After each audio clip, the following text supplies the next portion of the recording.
अजित पवारांसारखा नेता गेल्यानं संपूर्ण राज्यात शोककळा पसरली। मात्र दुसरीकडे अजित पवारांच्या निधनानंतर तिसऱ्याच दिवसानंतर राजकीय उत्तराधिकारी निवडीची घाई होत असल्याची टीका राजकीय वर्तुळातून झाली। दादांची चिता शांत होण्याआधी बैठकांची आणि शपथविधीची घाई का करण्यात आली असा सवाल पवारांच्या राष्ट्रवादीचे प्रवक्ते विकास लवांडे यांनी उपस्थित केला। एकीकडे राग सावडली जात होती तर दुसरीकडे नेते बैठका घेत होते। एवढी घाई कशासाठी असा सवालही त्यांनी उपस्थित केला। एका बाजूला अंत्यविधीच्या अजून चिताही विझलेल्या नव्हती किंवा अजून त्यांच्या डोळ्यातले अश्रूही पवार कुटुंबियांचं दुःख मी 2 दिवस बारामतीतच होतो।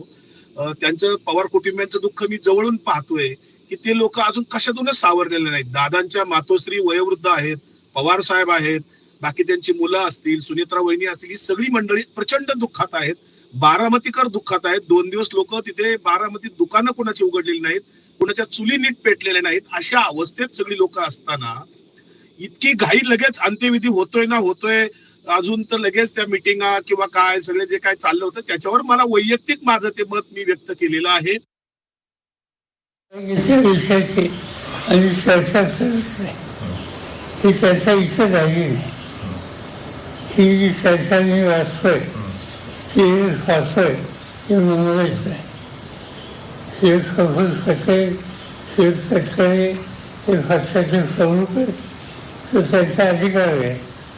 त्यांना त्याच्यामध्ये प्राधान्याने काय करावं हे त्यांनी ठरवलेलं दिसतंय, त्याचा आम्ही कधी भाष्य करणार नाही।